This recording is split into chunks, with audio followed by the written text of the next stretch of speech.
solutions. In this video, we'll discuss about Microsoft Power Apps. In the Power Apps, we'll discuss how we can start with the Power Apps and what are the different Power App templates available inside that. And also we will discuss about how we can create a basic apps inside that. And finally, we'll discuss about Power Apps licensing. So for that, I'm opening Microsoft 365 homepage. So in that you can able to see a couple of apps in the left side, and you can hit this app launcher. In the app launcher it will show the apps here. So inside that there is an app named as Power App. You can able to see here. Click this Power Apps. It will open the Power App admin center page. So from here we can start with the Power App development. In the left side we can able to see home, that it is displaying here, and we have learn. And if you want to learn about Power Apps, you can learn from here. And this, when you hit this one, you can see the apps which is already created. And if you want to create a new one, you can click this one. And this is about data related stuff. If you hit this data, we have tables, Azure related data link also available, and we have connections, custom connectors, gateways. And if you want to interact with the flows, Microsoft Flows also, you can click this one. And we have a chatbot option, we have AI builder, finally we have solutions. We'll discuss each and every topic in the upcoming videos. And in this video we'll see what are the basics things available in Power Apps.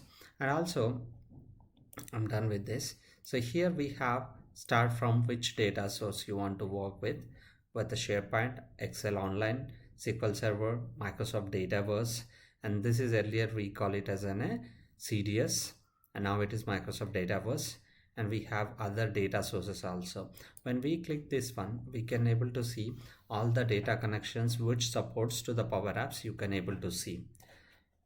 Click this getting started, and now you can able to see from here different data sources available.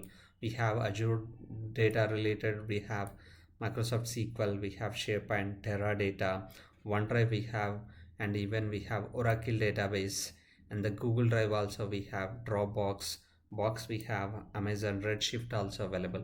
So these are the different type of data sources available to support with the Power Apps. If you are developing an app, you want to retrieve the data, and you can use any of these data sources, and then you can retrieve the data. Even you can post the data back to the database to update or create items or delete the items also. You can do it from the Power Apps.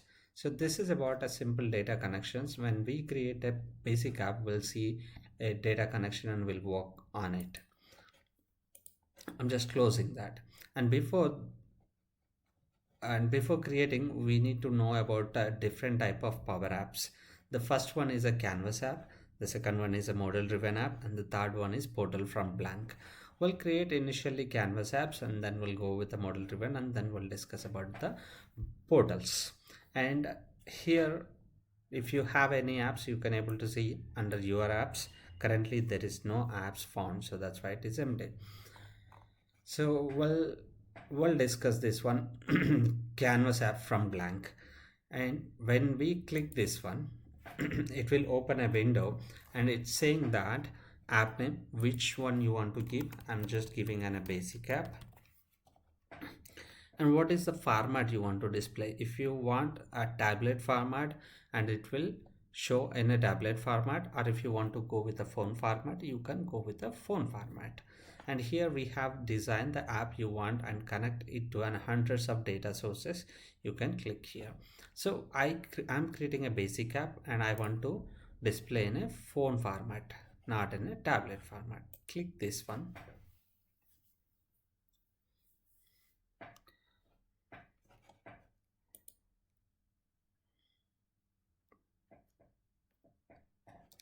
Okay, so now here when you start creating the Power App, there is a window open here, and we already given a name of that, and we selected the format.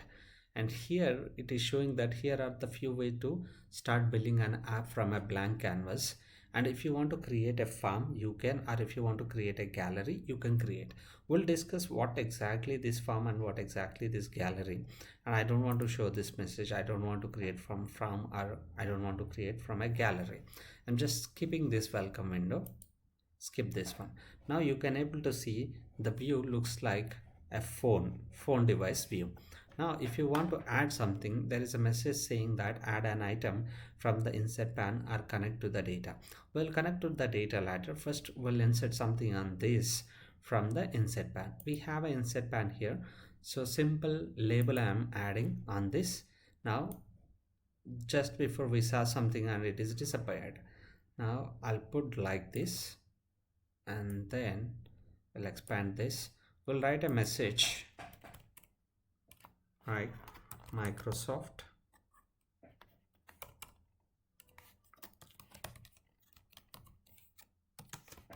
Power Apps.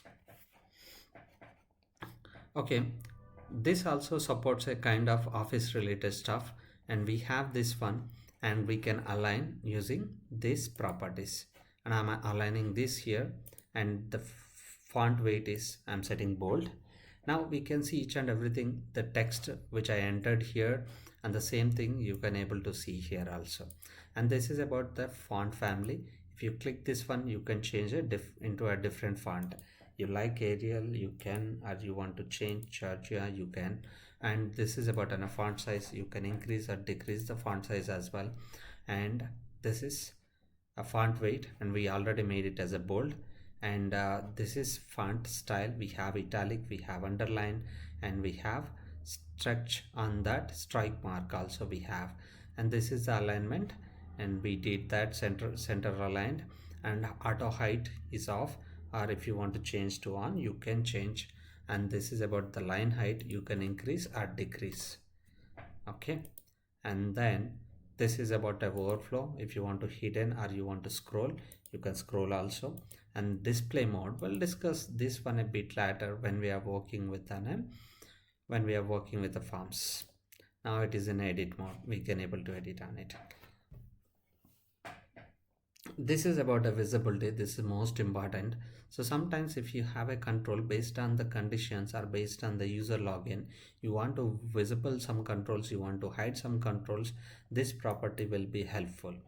And now it is true. If it is false, which means you can off this one, then it will change to false and your data will disappear. It is there on the app context, but it is off on the visibility. Now it is on.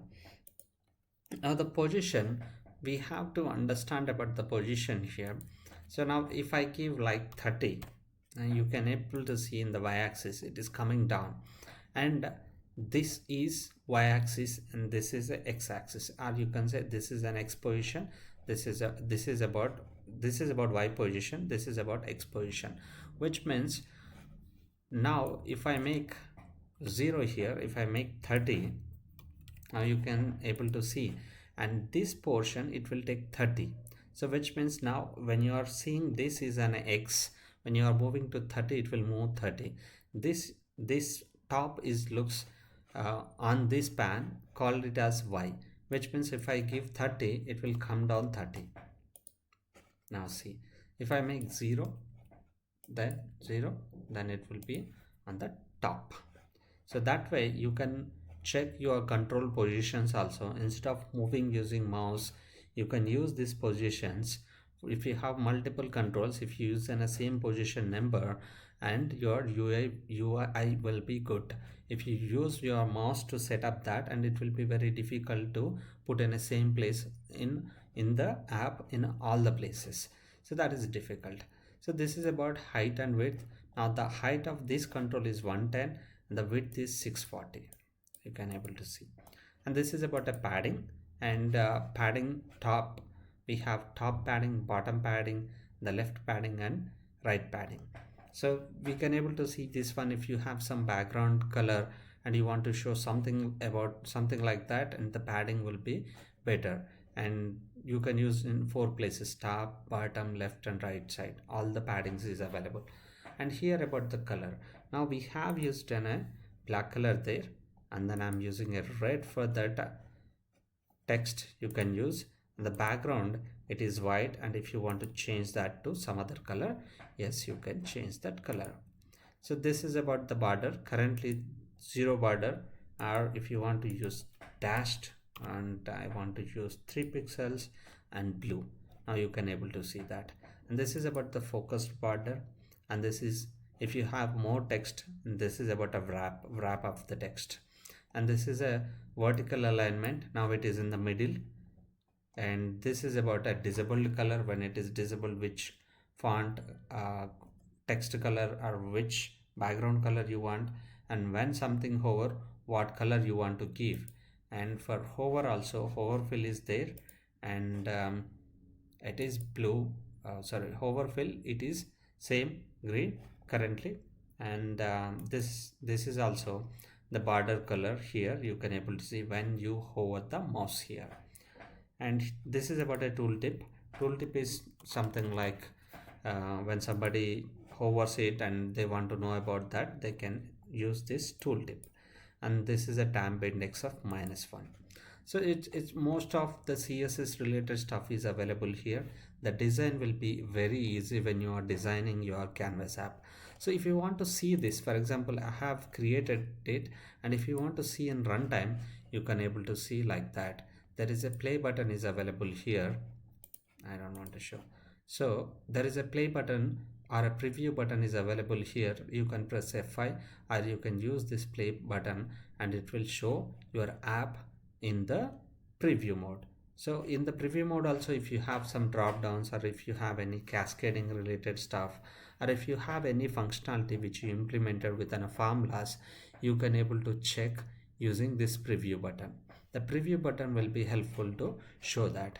Now this is a very basic app which we created, and we inserted this here. And here we have couple of options, and this will be helpful when you are designing your app. So here we have an tree view. Now we created a screen one, and we inserted a label, and this one about insert. And when you click this insert, you can able to see this insert options all here. If you want to go with the text label and edit form, text input, or add icon, or date picker, and buttons also, we have input buttons, we have display related stuff, and we have layout related, media, shapes, charts, and mixed reality. Couple of options available here. Next one about the data. So we discussed about a data connection, and if you want to add some data connection, you can add from here. You can search for a data source. Example, if I want to get a data from Oracle, I can type Oracle database. You can see. If you want to work with SQL, when you type SQL, you can able to the SQL related stuff. And if you want to get for SharePoint, you can able to create a SharePoint data connection. Now this is we are going to work. Just click SharePoint and connect directly with the cloud services, or connect using on-premises data gateway. The on-premise data gateway, something like if you have SharePoint 2013, 2016, or 2019, you can use this on-premise data gateway, and you have to enter that credentials, and that on-premise also should be in the internet, or should be available in your network. So then only you can able to connect with that, or otherwise you can use connector directly using cloud services. Click connect, and it will show the SharePoint related stuff in this tenant. Or if you have, see in this tenant we have these sites. If you have any external sites also, you can able to enter the URL, or otherwise you can able to select any of these sites. And I have couple of all project permissions related document library. I have some SharePoint online and technology related list I have. So I can choose multiple. So but I'm not able, I don't want to choose multiple. I'm just selecting one list to connect. If you choose multiple, the data connections will be displayed here, and later you can use whenever it requires, you can able to use that. So this way we can able to connect with data connections. And we have a media related stuff also. You can upload the images, videos, and audio files to insert on this Power App. In the upcoming sessions, we'll discuss how we can insert the videos and how you can insert the audios, how that will play on your Power App when you are running the app. That we'll discuss. And coming to these advanced tools, and this is related to monitoring and the test. So this monitoring, this will be helpful to identify the bugs and also to debug the issues. If somebody has some issues and the user is claiming that and they are getting some bugs or they are not getting some data correctly, so then you can use this monitoring option to identify the bugs and resolve the issues. So this is about the latest advanced tools. This also we'll discuss in the upcoming sessions. First, what we'll do is we just insert some form and we'll run this. So I'm trying to insert an edit form. If you try to insert this edit form here in this Canvas app, so this is showing that this form is not connected to any data yet, which means we are not given any data to display on this edit form. So for that, directly you have an option here, or you can go to this data source and click this drop down. You can able to see the data connection which is we created recently. So if you have 1020 data connections, you can able to see that 1020, but we just created only one data connection with the SharePoint, and that is appearing here. Just click this one. Now it is trying to pull the columns which are available in this technology list, and you can able to see that here. Wow. So when you run this, you cannot able to see. So we'll resolve this issue also. Currently no item to display. Last time we discussed about some property, so that we'll discuss now. Don't click individually. So now selected this edit form, and now we selected this technology here. Now we have the column 1 format. We'll discuss about how we can change this one and what is the advantage if you have 2 or 3 in the phone view, how many columns you can able to insert properly, you can able to see. Now here we have on a default mode, it's edit. Now I'm changing to new. Instead of edit, I'm changing to new. Now when you change that, when you run this application, you can able to see title and Microsoft 365 application, and you can able to see the drop downs which are there inside this, and address, city, and the attachments. If you don't like this attachments, it is too big. If you don't like it, just select this data card and then try to minimize it.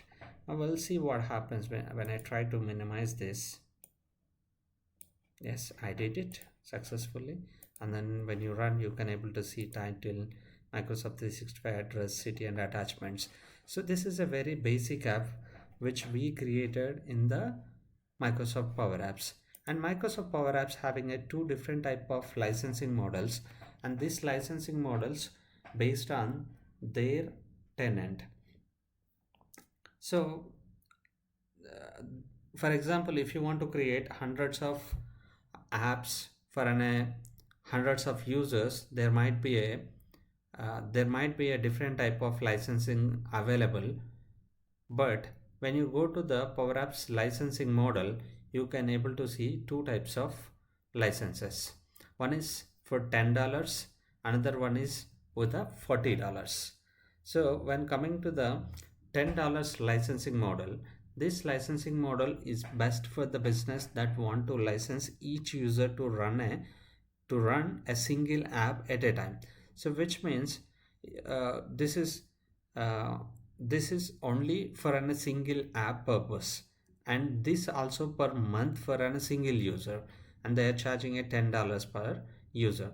Coming to the $40 per user, and this is also for month, and this one license for each user, and regardless of the number of apps they need to run. For example, one user wants to run 10-20 applications.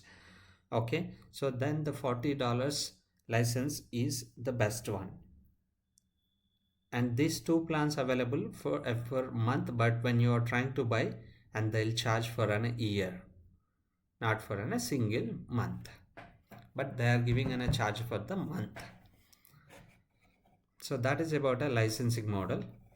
And we'll discuss about how you can create, how you can save this, how you can publish into your SharePoint, or if you are creating a Canvas app, it runs in a independent manner. You no need to publish this into your environments. You just need to run from this Power App Studio, and data will fetch here and data will push from here to the data source. The all operations you can do from your Power Apps. You no need to open that particular environment to update or edit or do something. You can do it from your mobile directly. You can add data, you can fetch the data, you can see in the grid view. We'll discuss about how we can fetch, how we can add the data into the environments, and what are the challenges we have in the Power Apps, and what are the advantages we have, why Microsoft introduced this Power Apps, and Microsoft is promoting this to use for most of technologies instead of going to that technology to do some kind of operations. You can simply design this from one place and you can utilize that. So that is about a simple basics of Power Apps, and we'll discuss more in the upcoming videos.